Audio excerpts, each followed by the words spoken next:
오늘의 말씀 출애굽기 4장 24절부터 31절 말씀.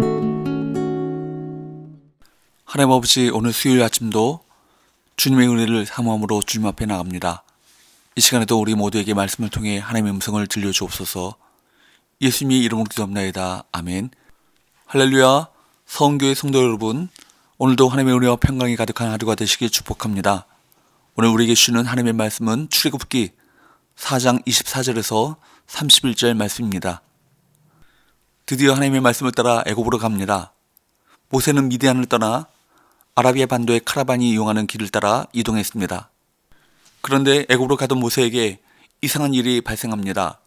한참을 가다가 카라반들이 묵는 숙소에 머물 때 하나님께서 나타나셔서 난데없이 모세를 죽이려 하십니다. 24절, 모세가 길을 가다가 숙소에 있을 때 여호와께서 그를 만나사 그를 죽이려 하신지라.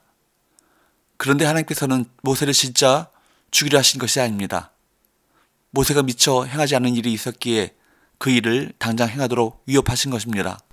아마도 모세는 하나님의 명령에 순종하기로 결심하기는 했지만 그의 마음 자세는 여전히 이전 상태에서 벗어나지 못했을 것입니다. 하나님의 사람으로 살아가기 위해서는 옛사람과 결별해야 합니다. 하나님의 지팡이를 들고 나아가려면 나의 옛 자아를 죽여야 합니다.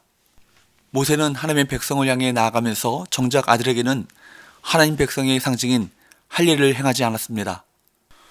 주목받는 위치에서 하나님의 일을 하면서도 과거의 습성, 심지어는 죄의 습관을 끊어내지 못해 결국 나락으로 떨어진 이들을 우리는 종종 봅니다. 버려야 할 것을 반드시 버려야 합니다. 달리기 선수가 무거운 배낭을 메고 있다면 그것처럼 어리석은 일이 있을까요? 모세의 아내 시보라는 위급한 상황에서 모세보다 지혜롭고 신속하게 대처합니다.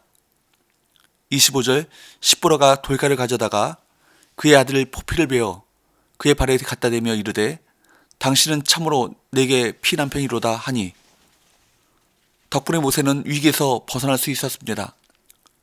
26절, 여호와께서 그를 놓아주시니라. 그때 시보라가 피난편이라 함은 할례 때문이었더라. 이 과정을 보면서 우리는 하나님께서 모세를 위협하셔서 그가 행하지 않는 두 가지를 시행하게 하셨음을 알게 됩니다. 첫 번째는 아들의 할례입니다. 모세는 40년간 미디안에 살면서 미디안의 문화에 젖어 있었습니다. 그래서 자녀에게 할례를 행하지 않았습니다. 그런데 창세기 17장 9절에서 14절 말씀을 보면 하나님께서는 아브라함과 언약을 맺고 할례를 시행하도록 요구하셨습니다. 따라서 아브라함의 자손은 다 할례를 시행해야만 했습니다. 이스라엘 자손에게 할례는 하나님과의 약속입니다. 그리고 피는 생명이고 구속입니다. 그런데 모세가 그의 아들에 대한 할례를 시행하지 않았던 것입니다. 그래서 시보라가 아들의 할례를 행함으로 하나님의 언약을 회복하게 된 것입니다. 두 번째는 도피처를 바꾸는 것입니다. 모세는 애굽에서 사람을 죽이고 미디안으로 도망쳐 왔습니다. 미디안은 모세에게 도피성입니다. 그런데 도피처였던 미디안을 40년 만에 떠나 애굽으로 갑니다. 그에게 울타리가 되었던 장인의 집을 떠나 바로에게로 향합니다. 그가 도피처였던 미디안을 떠날 수 있었던 것은 새로운 도피처를 얻었기 때문입니다. 그 도피처는 바로 하나님이십니다. 하나님은 참으로 우리 피난처요 환난 중에 만날 큰 도움이십니다. 하나님께서는 아론도 따로 부르셔서 해야 할 일을 명령하셨습니다. 27절, 여호와께서 아론에게 이르시되 광야에 가서 모세를 맞으라 하시매 그가 가서 하나님의 산에서 모세를 만나 그에게 입맞추니, 하나님께서는 모세를 위해 아론을 이미 부르신 것입니다. 우리는 종종 나 혼자라는 생각 때문에 힘들어하곤 합니다. 그러나 하나님께서는 사명을 맡기실 때 동역자들을 붙여주십니다. 하나님께서는 우리가 구하기도 전에 우리에게 필요한 것을 다 알고 계십니다. 그렇기에 내가 감당할 수 없는 사명이 주어진다 해도 하나님을 믿고 결단하십시오. 드디어 모세와 아론은 하나님의 산 호렙, 즉 신의 산에서 제외합니다. 그곳은 모세가 하나님의 임재를 체험하고 소명을 받은 곳입니다. 또한 장차 이스라엘 민족이 하나님과 언약을 맺고 하나님의 백성으로 거듭나게 될 곳입니다. 우리가 동역자를 만나고 믿음의 형제 자매를 만나는 곳, 그곳은 하나님이 임재하시는 곳이어야 합니다. 이제 모세와 아론은 함께 사명을 감당합니다. 먼저 이스라엘 자손의 장로들을 모읍니다. 29절, 모세와 아론이 가서 이스라엘 자손의 모든 장로를 모으고 그들은 하나님께 사명을 받았다고 무조건 이스라엘 백성에게 나가지 않습니다. 먼저 장로들을 모두 모으고 모세에게 주신 하나님의 말씀을 아론이 전합니다. 그리고 모세는 하나님이 말씀하신 이적을 그들 앞에서 행합니다. 30절, 아론이 여호와께서 모세에게 이르신 모든 말씀을 전하고 그 백성 앞에서 이적을 행하니 하나님께서 말씀하신 대로 진행되고 있습니다. 아직 출발점이지만 하나님께서는 모세에게 말씀하신 대로 하나하나 이루어 가십니다. 말씀과 징표를 보여주자 백성도 믿었습니다.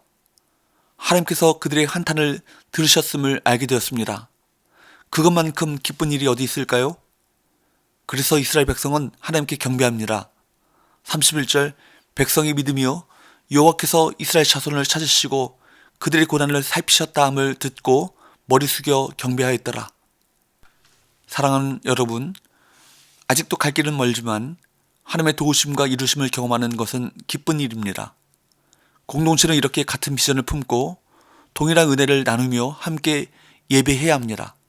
그래야 장차 고난을 함께 이겨낼 수 있습니다. 모세가 본격적으로 사명을 감당하기 전에 하나님은 모세가 하지 않은 것을 하게 하십니다. 그것은 할례와 하나님을 피난처로 삼는 것입니다. 해야 할 일을 했을 때 사명은 일사천리로 이루어집니다. 하나님께서는 우리를 일꾼으로 부르셨습니다. 하나님의 일꾼으로 부름받은 우리는 과거의 삶의 방식을 버리고 믿음의 공동체 안에서 동역자들과 더불어 거룩한 사명을 감당해야 할 것입니다.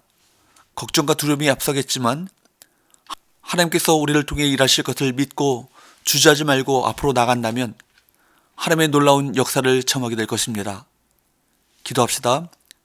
하나님 아버지, 하나님께서 친히 부르시고 친히 맡겨주신 사명이라도 사명을 감당하는 가운데 어려움이 있음을 보게 됩니다.